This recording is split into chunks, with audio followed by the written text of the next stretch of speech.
The wedding invitations sit menacingly across the dining room table, their cream-colored elegance starkly contrasting with the turmoil churning in my chest. For hours, I've been staring at them, pen poised over the address list, stuck on one name that should be simple but feels monumental. Dad. My phone buzzes, breaking the silence. It's Mom. Have you started addressing them yet? She asks, her voice laced with a mix of hope and expectation. Sort of, I reply, twisting a strand of hair around my finger, a habit I thought I'd broken years ago. I glance back at Dad's name on the list. The weight of understanding presses down on me at the mere mention of that single syllable, and I feel the tightness in my throat. I can't invite her, Mom. I won't. The words spill out in a rush, as if I've been holding them back for years. Maybe, she begins, but I feel her hesitation. Allah, honey, it's your wedding. It's your day. I know what this means. The memory of last Christmas crashes over me like a wave. I can almost see Dad's empty chair at the dinner table, Celeste's perfectly crafted text explaining his sudden flu. This mysterious illness that somehow vanished the day after my graduation party. It's the same convenient ailment that kept him from my art show opening, my first book signing, every milestone that could have brought us closer. I realize he won't come if she's not there, and tracing the embossed edges of an envelope, I think of how her presence would overshadow everything. I can't watch her play the doting stepmother at one more event. Not this time. My fiancé, Orion, enters the room, his footsteps echoing softly from the kitchen. He appears with 2 cups of tea, placing one beside me without a word. His steady presence reassures me, as he studies me with that familiar look of concern. Remember what happened at Juniper's wedding? Mom asks gently. How could I forget? Celeste, resplendent in white, upstaged the bride, clinging to Dad's arm, steering him away whenever I approached. I remember her theatrical tears during the father-daughter dance, lamenting how she'd never experienced that moment herself. That's exactly why I can't invite her. I take a sip of tea, feeling its warmth spread through my chest. I won't let her make my wedding about her trauma of never having children again. Mom's voice softens. Your father will be hurt. I feel a bitterness rise within me. Dad has been hurting me for 15 years. The taste of those words is bitter. A reminder of the day he let her move into our house just 2 months after he left. I think of the time she threw out all my childhood photos because they cluttered the living room. I remember Mom's voice hardens. I also remember her telling you that your art was just a hobby right before your college applications were due. Orion's hand finds my shoulder, squeezing gently, a silent understanding passing between us. I'm addressing the invitation to Dad only. I finally say, the pen steady in my hand as I write. If he chooses not to come, that's his decision, not mine. Are you ready for the fallout? Orion asks softly. No, I admit, but I write anyway, my hand steady despite the trembling in my chest. Gideon Matthews and guest. I pause, then cross out and guest, leaving only my father's name on the cream-colored envelope, like a challenge. I seal it before I can second-guess my decision. It's time he really chose between us. After hanging up, I stack the address invitations neatly, leaving Dad's on top. Tomorrow, they will all go to the post office. Tomorrow, I will set this in motion. But tonight, I curl into Orion's arms on the couch, trying to ignore the notification light blinking on my phone. It's probably Celeste asking about wedding plans. She has no right to know. Or maybe it's Dad with another excuse for missing dinner last week. Either way, I'm done pretending.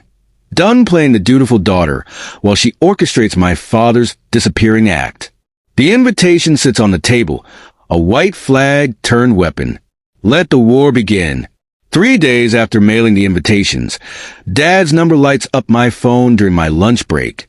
My stomach drops, but I answer anyway, stepping away from my desk at the gallery. I just got your invitation. His voice sounds tired, older than I remember. There must have been a mistake. No mistake, Dad, I say, leaning against the cool brick wall of the storage room, grateful for its solidity. The invitation is just for you. I hear him say my name the way he used to when I was young and stubborn about bedtime. You know I can't come without Celeste. His words sting, a reminder of the distance between us. She's my wife, and I'm your daughter. The words scratch at my throat, or at least I used to be. A long silence follows, filled with 15 years of missed dinners and empty chairs. Papers shuffle on his end, probably at his office, where he always seems to be when Celeste doesn't want him somewhere else. Is this about Christmas? He finally asks, a hint of defensiveness in his tone. It's about everything, I reply, checking my watch, 5 minutes until my next client meeting. It's about every time you've chosen her over me since I was 14. That's not fair, he says, but I cut in. Last month I invited you to dinner, just you. You said yes, then suddenly had a work emergency. I did, he insists. I saw you, Dad. At Marcelo's with Celeste the same night, I asked you to meet me at Carlos. Another silence stretches between us, heavier this time. I imagine him at his desk, pinching the bridge of his nose, the way he always does when confronted with an uncomfortable truth. She'd had a rough day, he finally says. She needed me, and I didn't. I retort. The gallery door chimes, heralding Juniper's early arrival for our meeting about her wedding photos. She catches my eye and mouths, "Are you okay?" I manage a weak nod. "Dad, I'll talk to Celeste. Maybe we can work something out." No! The word escapes my lips sharper than I intended. No more negotiations, no more compromises. The invitation is for you alone. It's your choice whether to come or not. You're putting me in an impossible position. Welcome to my world, I say, straightening up, squaring my shoulders. I have to go. I have a client waiting. Wait, please. His voice wavers, and I hear Celeste's voice in the background asking who he's talking to. Can we discuss this over dinner? He asks, desperation creeping into his tone. Sure, Dad, but just you. Friday at 7 at Carlos. If Celeste shows up, I walk. I end the call before he can respond, joining Juniper in the gallery. She immediately pulls me into a hug. Your dad? I nod against her shoulder. He got the invitation. And now we wait to see if he remembers how to be a father instead of just a husband. Juniper squeezes my hand. For what it's worth, I think you're brave standing up to them like this. But I don't feel brave. I move to my desk, pulling out her wedding portfolio. I feel like that 14-year-old girl again, watching him choose someone else over and over. But this time, you're choosing yourself, she says, her expression serious. That counts for something. I open the portfolio, but pause before starting our review. June, do you think he'll come to dinner? I ask, uncertainty creeping in. I mean, she considers for a moment. I think he'll want to, but Celeste won't let him. I finish for her, feeling the weight of inevitability settle over me. The gallery door chimes again, and we turn back to business.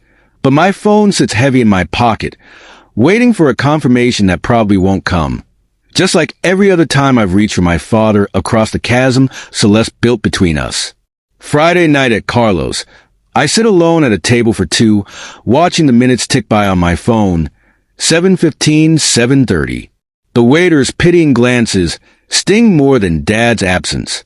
My water glass is nearly empty when the restaurant door opens. For a moment, hope flutters in my chest, but it's only Tamsin, Celeste's friend, walking in with her husband. She spots me, freezing, guilt flashing across her face before quickly looking away. I'm gathering my things to leave when she approaches my table, wringing her hands. I think there's something you should know, she starts, but I cut in.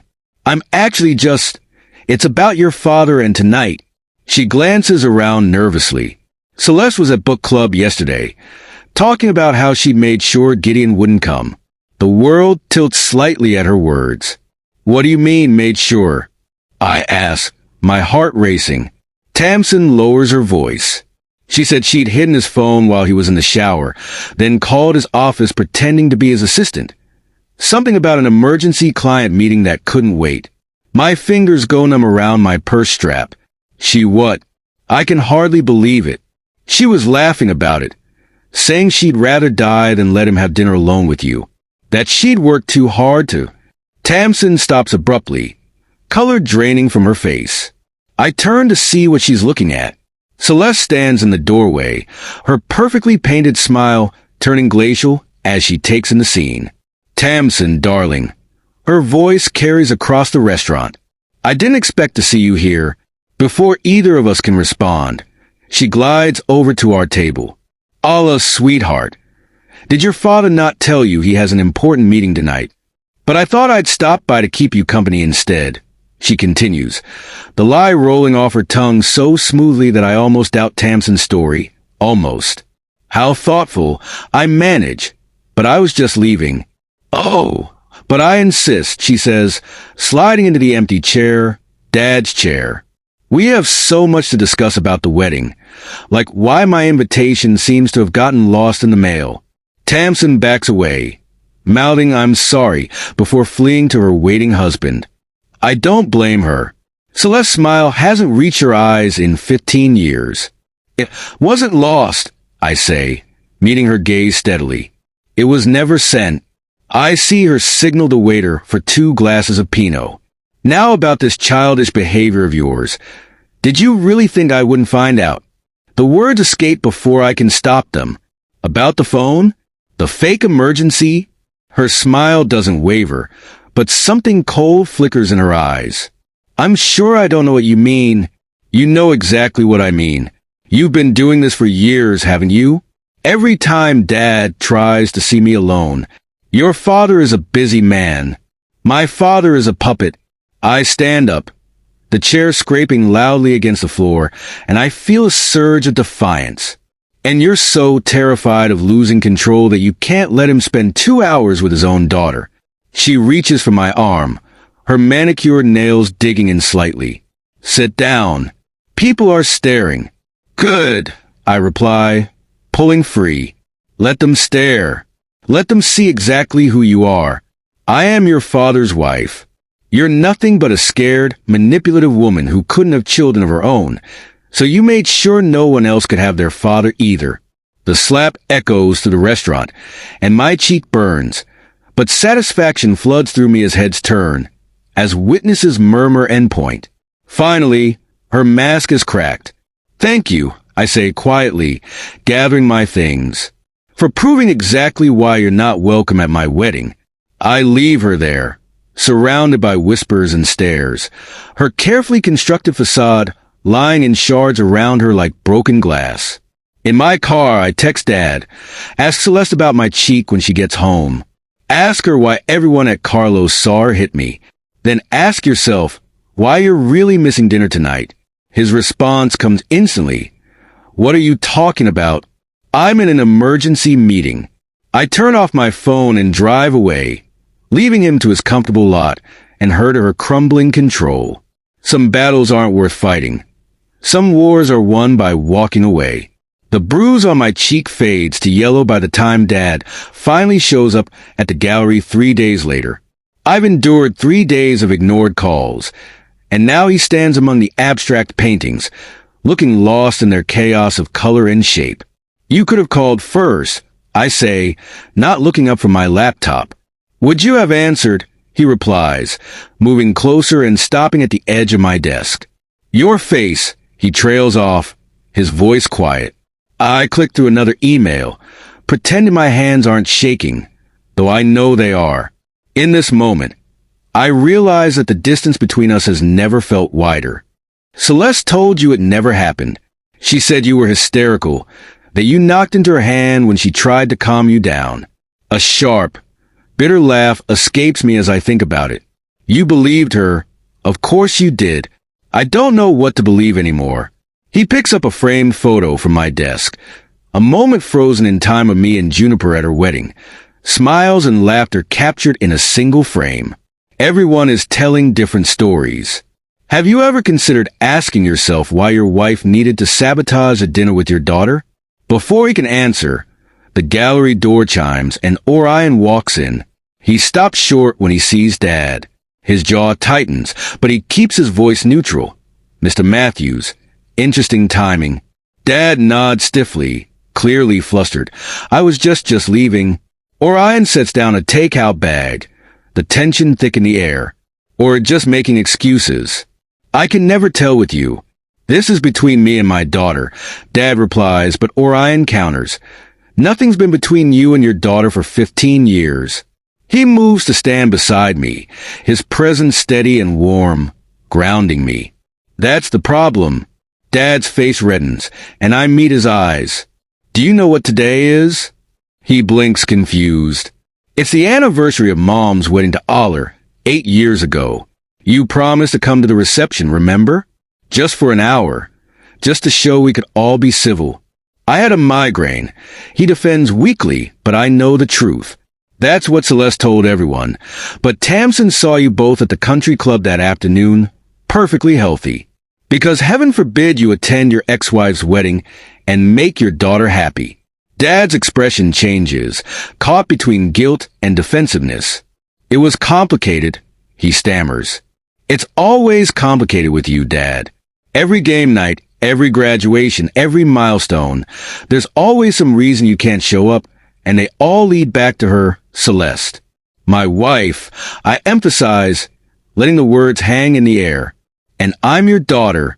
The words echo off the gallery walls, each syllable heavy with unspoken pain. You were before you let her erase me from your life. Silence falls, broken only by the gentle hum of the gallery's track lighting. Dad sinks into a chair, suddenly looking every bit of his age. I never meant to choose, he says quietly. But you did, I reply, my voice firm. I pick up the wedding photo he had been looking at. You know who walked Juniper down the aisle that day. Aller, my stepfather. The man who showed up to every art show, every birthday, every moment that mattered. He chose to be there, even though he didn't have to. Be, please. Dad begins. I'm not finished, I say, my voice steady even as tears threaten to spill over. You have one last chance to choose, Dad. My wedding. Just you being my father for one day. He stands slowly, reaching for me, then letting his hand fall. I don't know if I can. I turn away, back to my desk. That's the saddest part. He lingers by the door, wanting to say more, but in the end, he leaves without another word, the door chiming softly behind him. Orion wraps his arms around me as I finally let the tears fall. You okay? He asks softly. No, I admit, leaning into him, watching through the window as Dad's car pulls away. But I will be. Sometimes letting go hurts less than holding on. The takeout grows cold on my desk as we stand there, surrounded by abstract paintings that suddenly make perfect sense.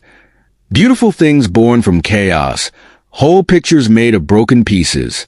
A week before the wedding, Mom calls with the news I've been dreading.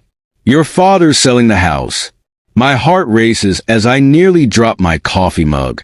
The house. The childhood home where my height marks still climb the kitchen doorframe, where my first painting still hangs in what used to be my bedroom. He can't, I protest, my voice shaking. Celeste already listed it, Mom continues, her voice strained. Tamsin told me they're showing it tomorrow. My hands shake as I pull up the listing on my phone. There it is, the Victorian with the red door, the garden where Dad taught me to plant sunflowers, the bay window where I used to read for hours. The description calls it a blank canvas ready for new memories. Mom, I have to go, I say, ending the call abruptly. I grab my keys and drive across town before I can think better of it. The for sale sign looks wrong in the front yard, like a headstone marking the death of something precious. I park across the street, watching a realtor lead a young couple through the front door. A familiar car pulls up behind me. Juniper, of course. Mom called her, I realize. She slides into my passenger seat without a word, just hands me a tissue. I didn't know I needed. I was going to tell you, she says quietly. I saw the listing this morning. Did you know they're gutting it? My voice cracks. The listing says major renovation potential. They're erasing everything. Maybe you could buy it, she suggests, but I laugh bitterly. Celeste made sure that wasn't possible. The asking price is double what it's worth. Movement at the house catches my eye, and I see Celeste emerge onto the porch, elegant in cream linen, playing the perfect hostess to the potential buyers. She spots my car and falters for just a moment before her smile returns, wider and sharper. She's doing this on purpose, I whisper, the realization hitting me. The timing, the price, it's punishment for the wedding invitation. I don't. Juniper begins, but I'm already out of the car, crossing the street with purpose. Celeste's smile freezes as I approach. Darling. Her voice carries across the lawn, warning wrapped in sugar. What a lovely surprise. The couple turns, curiosity evident on their faces. I recognize the woman's hopeful expression, the same one I wore at 14, believing this house could be a fresh start. I should warn you, I say to them, ignoring Celeste's attempt to interrupt. The foundation is unstable. Has been for years. That's not, Celeste starts, but I press on. The basement floods every spring. The wiring in the east wing is original. Dangerous, really. And the attic, I meet Celeste's gaze. Well, let's just say some things up there can't be renovated away. The couple exchanges worried glances, and I can see it in their faces. The seed of doubt has been planted. Of course, I continue, my voice sweet as poison. Don't forget to check the kitchen door frame. The height marks there tell quite a story about family, about promises kept and broken. Celeste's voice drops, all pretense gone. Leave now. Or what? You'll slap me again? There are witnesses this time. The couple backs away, murmuring excuses, and the realtor follows, already on her phone, probably calling other clients to cancel tomorrow's showings. You spiteful little. I learn from the best, I reply, turning to leave. Then I pause. Oh, and Celeste? The attic? I left something there years ago. A diary detailed everything you did, every manipulation, every lie. I wonder what Dad would think if someone found it during the renovation. Her face pales, and we both know there's no diary, but the possibility will eat at her, make her question every creak and shadow in that old house as I walk away. Juniper falls into step beside me. There's no diary, is there? No, I reply, getting back in my car. I watch Celeste through the rearview mirror as she stands alone on the porch, her perfect world cracking around her, but she'll never be sure.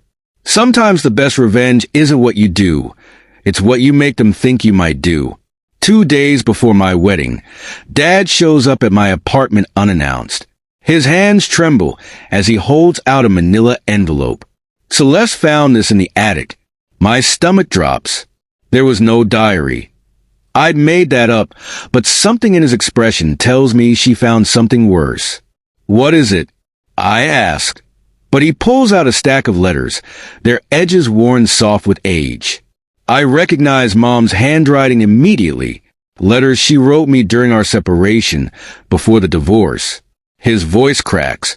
Before Celeste, the implications hit me like a physical blow. Letters that could change everything or destroy what little remains of my family. She's threatening to show them to Mom. I say, my words more of a statement than a question. He nods, sinking onto my couch. Unless you publicly apologize to her. Invite her to the wedding. Make things right. Make things right. The laugh that escapes me sounds foreign, almost hysterical, like the time she made things right by destroying every photo of Mom in the house or convincing you to miss my college graduation. Gideon, please. Your mother. Enough! My voice cuts through the air, raw with pain. What about my wedding? You'd really want me to miss it? The question hangs between us. A chasm filled with 15 years of missed moments, condensed into one final choice. You've been missing from my life since the day you chose her. I open the door, The empty chair at my wedding will just make it official. After he leaves, I sink to the floor, letters scattered around me like fallen leaves. My phone buzzes. A text from Celeste. Your father told you our terms. You have 24 hours to decide. Another buzz. Family peace comes at a price, darling. Are you ready to pay it? I block her number, then reach for my phone again. Mom, can you come over? There's something you should know. Sometimes the truth hurts more than lies, but at least it's honest pain. At least it's real. And maybe, just maybe, it's time everyone's truth came to light. The morning of my wedding dawns clear and bright, but I'm not at the venue. Instead, I'm standing in front of my childhood home, watching Tamsin hurry down the front walk, her face pale. I had to tell you, she says, glancing nervously over her shoulder. Celeste's been planning this for weeks. She told Gideon she found a lump and made him promise to take her to the hospital today. She's making him miss your wedding over a lie. My wedding dress hangs in a garment bag at the venue, where Mom and Juniper are probably wondering where I am. But this is my last chance to break Celeste's hold on my father. I stride up the familiar path, my key still fitting the lock despite everything. Celeste stands at the foot of the stairs in a silk robe, her perfectly made-up face betraying no surprise at my arrival. Shouldn't you be getting ready for your big day? Her smile doesn't reach her eyes. Oh, wait, there won't be a father-daughter dance now, will there? Drop the act, I say, my voice steady, calmer than I feel.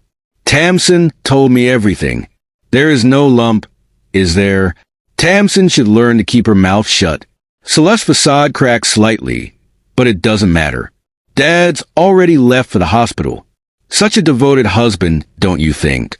I asked, the words dripping with sarcasm. Why? The question burst from me, raw and desperate. Why go to such lengths to keep him away? Because you need to understand.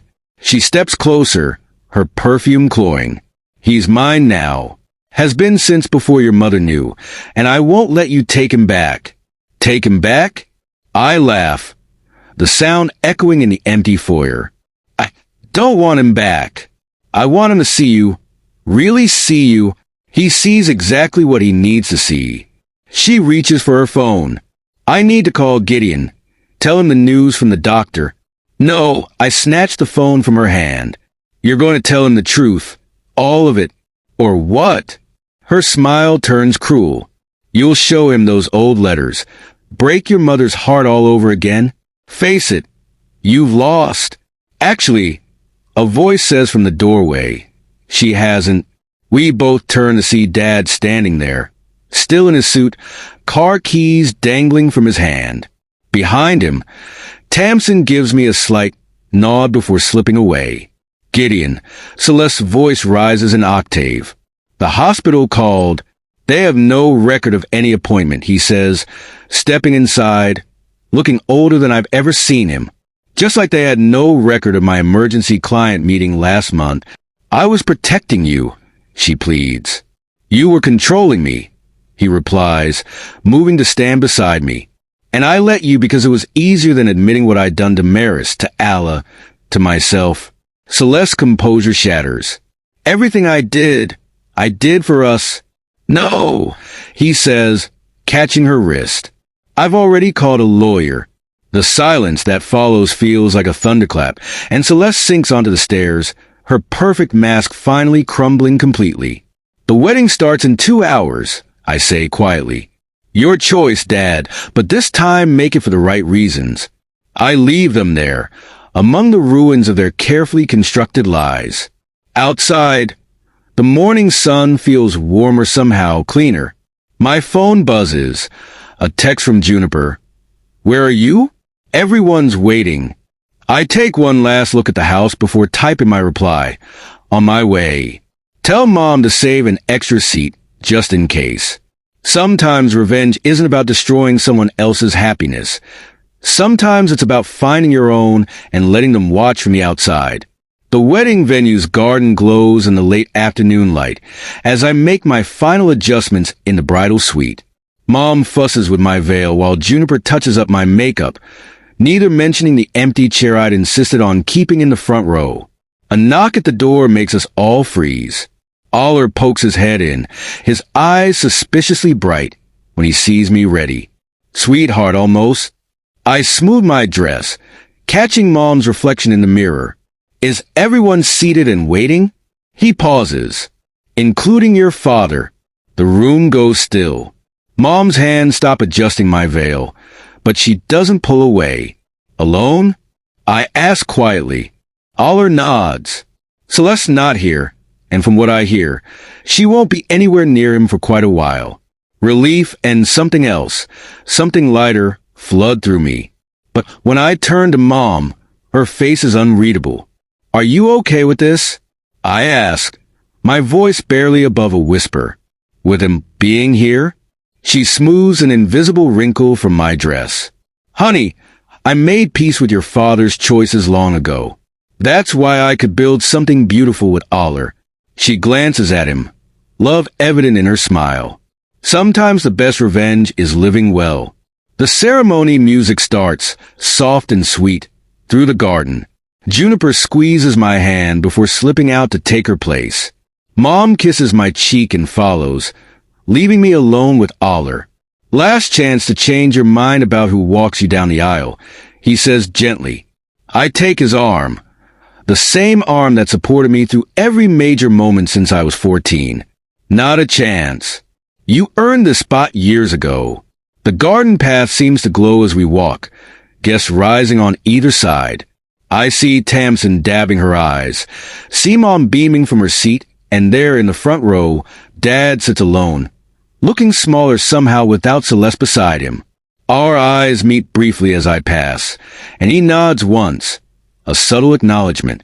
I notice the envelope on his lap, cream-colored, matching my invitations.